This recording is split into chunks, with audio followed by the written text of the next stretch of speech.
Film ini dimulai di sebuah dunia yang sudah hancur, di mana 14 tahun lalu wabah jamur mematikan melanda bumi dan menghapus hampir seluruh populasi hewan, tepatnya 98%. Hilangnya rantai makanan membuat umat manusia jatuh ke dalam kelaparan, lalu pecah perang demi bertahan hidup. Dari semua yang tersisa, hanya satu hal yang benar-benar berharga, yaitu tanah pertanian. Itulah satu-satunya sumber kehidupan terakhir yang bisa menjaga manusia tetap bertahan hidup. Tak lama kemudian, kita melihat sekelompok orang bersenjata melangkah hati-hati melintasi ladang luas, mendekati sebuah rumah terpencil. Seorang pria memanggil penghuni rumah dengan ramah, memuji panen dan tanah mereka seolah hanya ingin bertamu. Tapi diam-diam, beberapa orang lainnya berusaha menyelinap masuk lewat berbagai pintu. Sialnya, salah satu langsung tewas di tempat.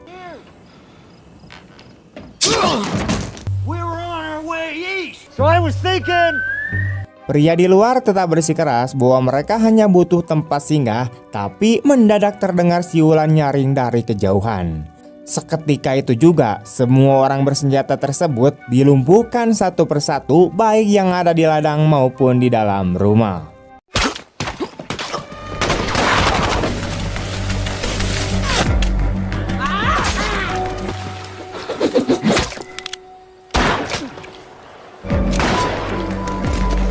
Dari sini kita dikenalkan pada sosok Hailey, seorang wanita tangguh yang bergerak cepat di antara tanaman sambil menembak musuh dengan akurasi yang mematikan.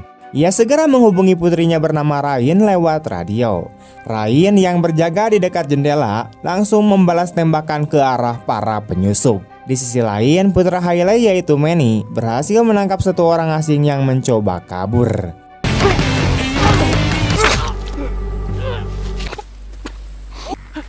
Clean it up. Setelah semuanya berakhir, keluarga itu berkumpul untuk memeriksa jasad para penyerang. Di sini, penonton diperkenalkan dengan anggota keluarga lainnya, yaitu suami Hailey bernama Galen, serta putri mereka yang lain yaitu Dennis. Mereka mulai bertanya-tanya bagaimana orang-orang ini bisa menembus pertahanan rumah dan akhirnya sepakat untuk memperkuat perlindungan supaya tak ada lagi yang bisa masuk lagi. Malam harinya, keluarga Freeman duduk bersama dengan menikmati makanan malam. Anak-anak mereka berlatih menggunakan siulan khusus, semacam kode komunikasi untuk meningkatkan bahaya. Obrolan mereka juga berkisar pada hal-hal rutin seperti perawatan tanaman dan keamanan ladang. Saat itu, Hailey memberikan misi penting untuk Manny, mengirimkan perbekalan kepada sahabatnya yaitu Augusta yang tinggal cukup jauh dari sana. Ia menekankan pada Manny untuk selalu waspada, jangan mudah percaya pada orang asing, dan hindari terlibat dengan siapapun di luar.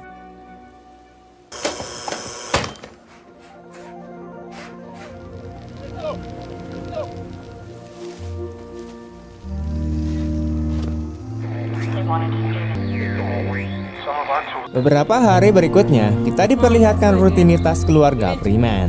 Anak-anak berlatih bela diri, lari lintas alam, hingga mengasah kemampuan menembak.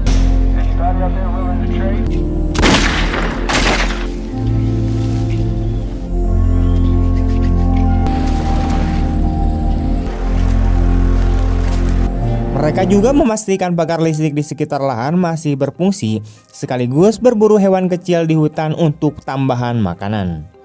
Perimeter rumah dijaga ketat dengan kamera CCTV, sementara Hailey kerap memantau radio demi mencari kabar dari penyintas lain.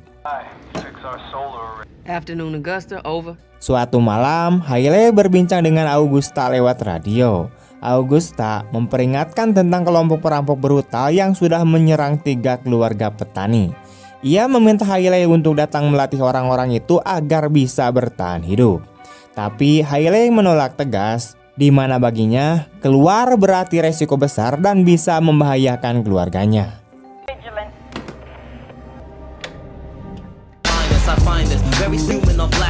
Extraterrestrial or elusive. I knew a girl by the name of Russ moving to the sound coming out of the speak. I said, what's up, girl? You still check the vibe on the radio? Not the transmission. Keesokan harinya, Manny berangkat dengan sebuah kendaraan menuju bangunan tua yang sudah bobrok. Di sana ia menemukan sebuah kotak bertuliskan nama Augusta, lalu segera mengisinya dengan perbekalan sebelum kembali pulang. We'll do anything. We gave you what we could. Sementara itu, Hailey menerima panggilan mengejutkan dari Augusta. Dengan suara panik, Augusta mengatakan bahwa keluarga petani bernama Fleming sudah mati, termasuk anak-anak mereka. Hailey jelas terguncang mendengar kabar itu, tapi Augusta menambahkan fakta yang lebih mengerikan, di mana keluarga itu bukan hanya dibunuh, melainkan juga dimakan oleh kelompok kanibal besar yang terorganisir. Di tempat lain, Manny terlihat berenang di sebuah sungai dalam perjalanan pulang.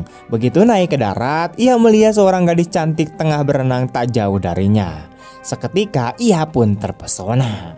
Dari kejauhan, Manny mengintip gadis itu lewat teleskop senapannya dan memperhatikan ketika gadis tersebut berjalan menuju pemukiman kecil yang tersembunyi di dalam hutan. Setelah kembali ke rumah, Manny tidak bisa berhenti memikirkan gadis misterius itu. Esoknya ia kembali ke sungai, tapi gadis itu sudah tidak ada. Akhirnya ia hanya bisa menggambar wajah gadis itu di bukunya, berusaha mempertahankan ingatannya. Beberapa hari kemudian, Manny bersama Galen dan Dennis pergi ke sebuah depot dengan harapan menemukan persediaan berguna.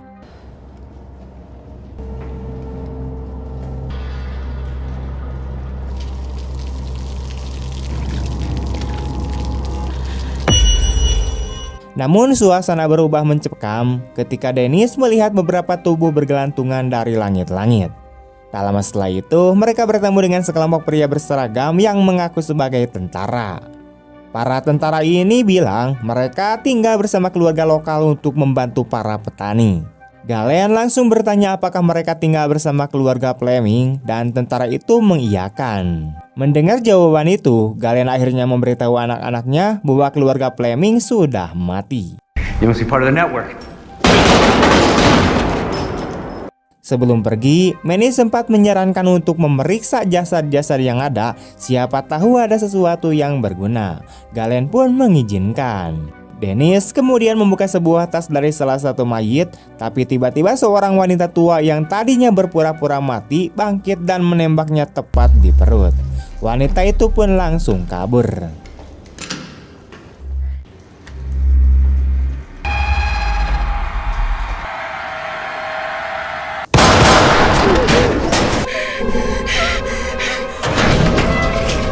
Beberapa waktu kemudian, Galen terlihat buru-buru kembali ke rumah sambil membawa Dennis yang terluka parah. Hailey pun segera melakukan prosedur darurat, berhasil menstabilkan kondisi putrinya. Meski begitu, Manny merasa sangat bersalah karena ia yang menyarankan pemeriksaan mayat-mayat tadi. Untungnya, Ryan menenangkannya dan bilang bahwa berkat usahanya, Dennis masih selamat.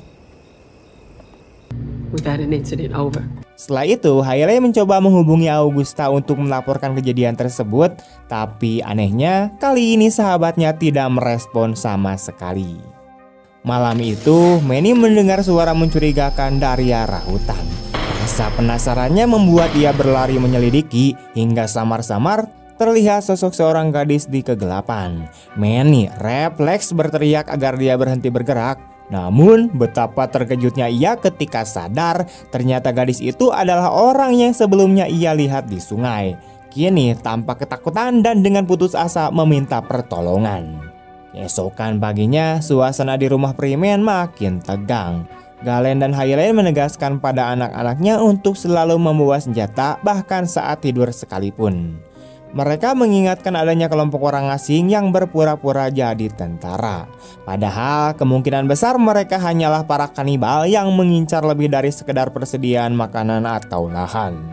Hailey tak mau ambil resiko. Ia dengan tegas menyuruh anak-anaknya jika melihat orang asing tembak dulu, jangan langsung bertanya. Tak lama, Manny diam-diam pergi ke lumbung. Di sana rupanya ia sudah mengikat gadis misterius itu. Stop fighting. Manny mencoba menenangkannya, memastikan kalau dirinya tidak bermaksud jahat. Ia membuka ikatan kain di mulut gadis itu, memberinya air minum, lalu berusaha merawat lukanya sebaik mungkin. Stop! Meski awalnya gadis itu menuduh Manny menculik, Manny menjelaskan bahwa semua ini semata-mata karena ibunya tidak mempercayai orang luar. Malam harinya, Manny kembali lagi ke lumbung. Kali ini ia menuntut penjelasan siapa sebenarnya gadis itu dan apa urusannya di sana. Gadis itu sempat memohon agar diizinkan memakai radio, tapi Manny menolak. Ia tak ingin mengambil resiko. Akhirnya gadis itu luluh dan menangis, mengaku hanya ingin tahu apakah orang-orangnya masih selamat. Mendengar itu, Manny mulai iba. Ia pun kemudian melepaskannya. Perlahan, gadis itu akhirnya mengungkapkan tujuan sebenarnya, di mana ia butuh radio untuk menemukan lahan pertanian keluarga Freeman. Hal ini membuat Manny terkejut, dan ketika ditanya alasannya, gadis itu menjelaskan bahwa bibinya bilang hanya keluarga Freeman yang bisa membantu. Sejak saat itu, hubungan mereka mulai mencair. Manny menceritakan hobinya berenang, sementara gadis itu dengan malu-malu mengaku pernah melihat Manny mengawasinya di sungai. Hal itu membuat Manny kikuk, tapi sekaligus menumbuhkan kedekatan di antara mereka. What's this? Keesokan paginya, Hailey menyadari Manny tidak ada di rumah. Ia segera keluar mencari dan menemukan gadis misterius itu sedang menari bebas di lumbung dengan pemutar musik milik Manny, sementara Manny asik menonton. Calm down, yo this your boy, yo you sweet life phantom. Tell me no, oh, lo, lo. I see this. Suasana yang tadinya hangat seketika berubah mencekam ketika Hailey muncul. Ia tanpa ragu menarik paksa gadis itu, sementara Manny dikunci di dalam lumbung. Manny panik berusaha keras mendobrak pintu agar bisa keluar. Di luar, Hailey mengarahkan senjatanya pada gadis itu dan menuntut kejujuran. Gadis itu akhirnya mengaku bernama Dawn. Ia bercerita bahwa dirinya seorang perawat dari program pemerintah yang memberikan bantuan medis untuk para petani dan kelompoknya kemudian diserang. Hailey tidak percaya begitu saja, bahkan sampai menembak peluru peringatan. Ketakutan, Dawn pun akhirnya jujur bahwa ia dikirim oleh bibinya yaitu Augusta. Nama itu membuat Hailey terdiam sesaat, seolah tak percaya dengan apa yang ia dengar. Sementara itu, Manny berhasil meloloskan diri dari lumbung dan langsung menuju ruang kontrol. Dengan putus asa, ia mencoba menghubungi Augusta lewat radio, tapi tak ada jawaban. On upstairs. Hello? Mom, Augusta's on the radio. What's going on? What are you doing? Tiba-tiba, Hailey masuk dengan wajah yang marah. Manny tetap bersikeras bahwa Augusta mungkin dalam bahaya. Namun ibunya menegaskan bahwa Augusta adalah seorang marinir tangguh, bisa menjaga dirinya sendiri. Hailey menuduh Manny termakan tipu daya Dawn dan menyebut gadis itu adalah seorang pembohong. Perdebatan sengit pun terjadi hingga Manny yang frustasi akhirnya kabur dengan penuh emosi. She gonna play you. It's your miserable life, not mine.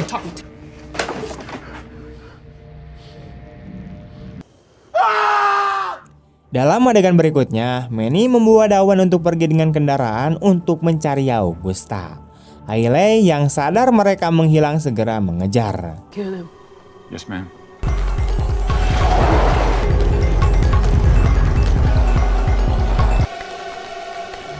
Sementara itu, Manny dan Dawn tiba di perkemahan. Namun tempat itu sudah kosong tanpa tanda-tanda kehidupan. Di sisi lain, Galen menemukan salah satu kamera pengawas mereka yang telah mati. Ia pergi mengecek penyebabnya, sementara Dawn membawa Manny ke sebuah trailer kosong. Disitulah Dawn akhirnya mengaku dengan gugup bahwa ia sengaja memancing Manny untuk datang. Ia menjelaskan bahwa para kanibal telah menculik bibinya bersama beberapa orang lain, lalu memaksanya membawa Manny. Begitulah cara mereka menguasai lahan pertanian dengan menyandra keluarga para pemiliknya. Saat pengakuan itu keluar, sosok misterius tampak mendekat dari belakang Manny. Hailey di tempat lain tiba di rumah Augusta yang sunyi dan penuh bercak darah. Ia panik berlari-lari mencari jejak sahabatnya Hingga tiba-tiba sesuatu mengejutkannya dari kegelapan.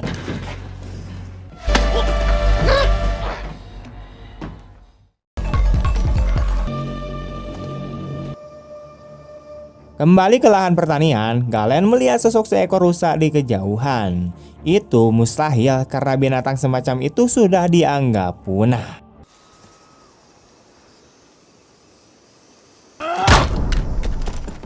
Namun sebelum ia sempat berpikir lebih jauh, seseorang menghantamnya hingga tak sadarkan diri. Ternyata itu hanyalah topeng rusa yang dipakai oleh salah satu kanibal. Sementara Galen terbaring tak berdaya, para kanibal lain menyelinap masuk ke rumah. Ryan dan Coki yang berjaga di dalam rumah mendapati semua sinyal kamera CCTV telah padam.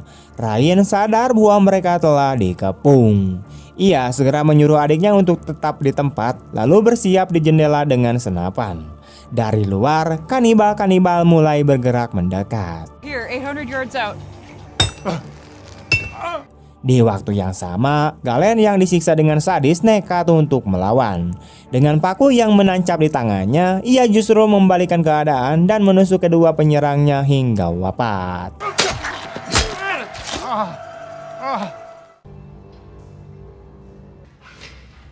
Sementara itu, Hailey siuman di sebuah ruangan bawah tanah yang gelap. Ia terikat dan di hadapannya tampak Augusta yang juga terluka parah. Di rumah, Ryan menembak tanpa henti ke arah para penyusup. Beberapa berhasil ia tumbangkan, tapi sisanya membalas dengan brutal menghancurkan kaca jendela.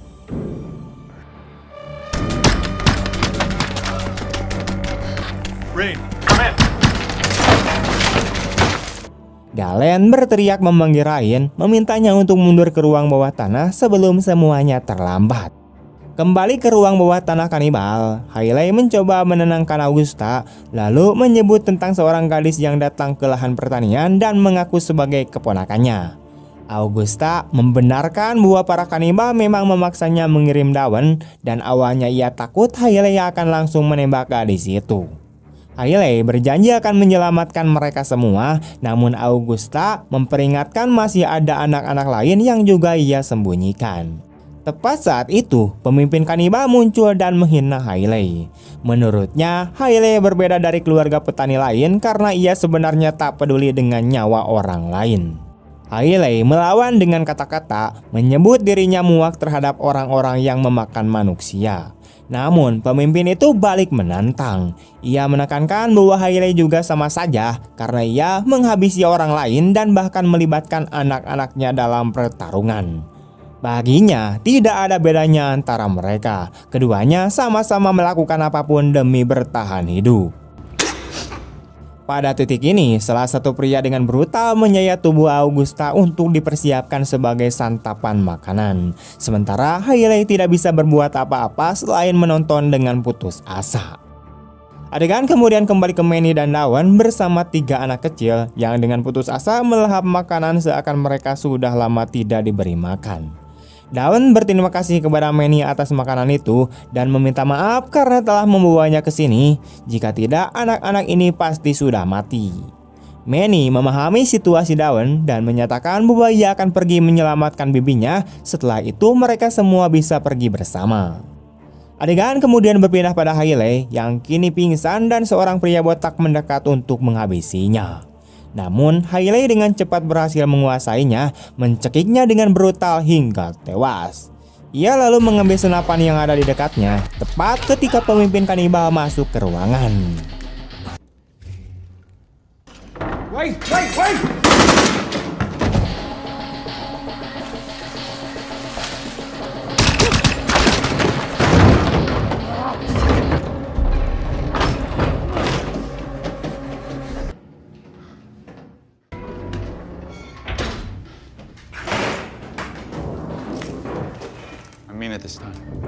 Kembali ke lahan pertanian, Galen dan anak-anaknya berlindung di ruang bawah tanah, tetapi Dennis masih berada di lantai atas bersembunyi di dalam lemari.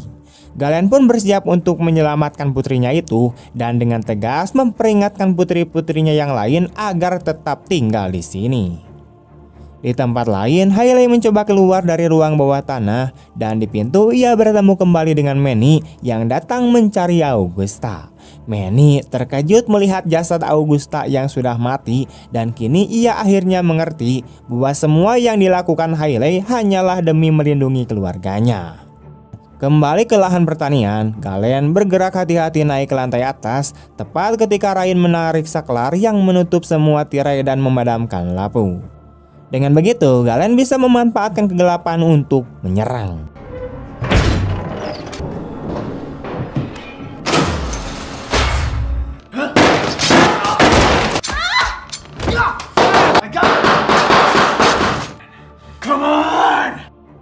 Setelah semua lawan tewas, ia memerintahkan Ryan untuk menyalakan kembali lampu dan terlihat bahwa dirinya juga mengalami luka parah. Di sisi lain, Manny dan Hailey bertemu kembali dengan Dawan serta ketiga anak kecil itu. Ketika Dawan mengetahui bahwa bibinya telah mati, ia hancur dan dipenuhi kesedihan mendalam. Go. Kembali di lahan pertanian, Galen membawa Dennis untuk turun ke ruang bawah tanah, tetapi ia segera terjatuh akibat kehilangan banyak darah. Anak-anak perempuan yang panik segera bergegas menolongnya dan berhasil menstabilkannya untuk sementara waktu.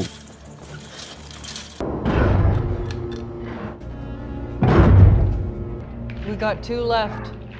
Ryan lalu memeriksa CCTV dan menemukan ada 2 penyusup yang masih berada di luar menumpahkan bensin di sekitar rumah untuk membakarnya. Meski terluka parah, Galen yakin ia masih bisa menghabisi mereka dan meminta agar mereka dibiarkan masuk. Di luar, Hailey dan anak-anak dengan hati-hati mendekati lahan pertanian ketika tiba-tiba hujan peluru menghantam mereka. Hailey dengan cemas memerintahkan Manny untuk membawa anak-anak ke ruang bawah tanah dan berjanji bahwa ia sendiri yang akan mengurus semua ini.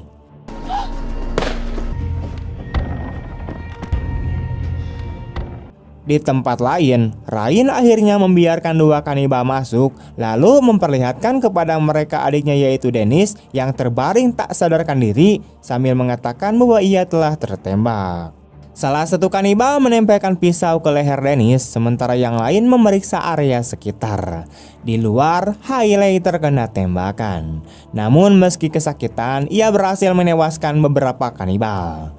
Tak lama kemudian, pelurunya habis sehingga ia tidak punya pilihan lain selain melarikan diri.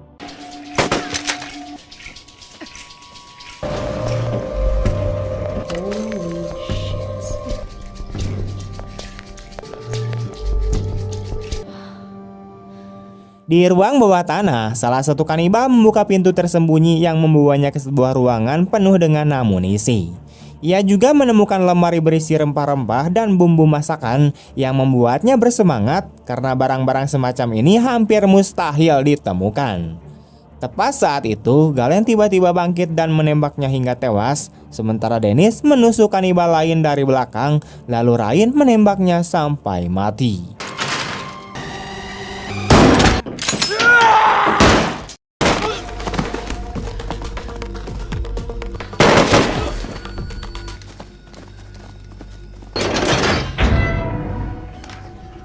Tak lama kemudian, Manny dan anak-anak lain tiba di ruang bawah tanah di mana Ryan kesal melihat Dawan kembali bersama anak-anak tambahan. Namun Dawan tidak menghiraukannya dan segera bergegas untuk menolong Galen yang kini terluka kritis. Sementara itu, Manny memutuskan untuk keluar lagi karena ibunya masih dalam bahaya dan harus diselamatkan. Di luar, Hailey terlihat pincang berjalan menuju lumbung. Tetapi ia segera dikepung oleh 3 kanibal terakhir yang masih hidup.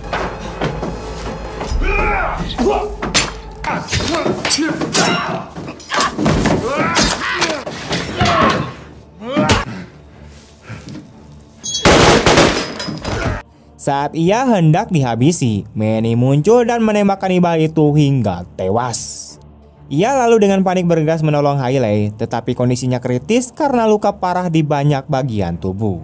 Manny memohon ibunya untuk tetap terjaga, tetapi sang ibu malang itu segera memejamkan mata, meninggalkan Manny yang hancur, menangis dan menjerit putus asa.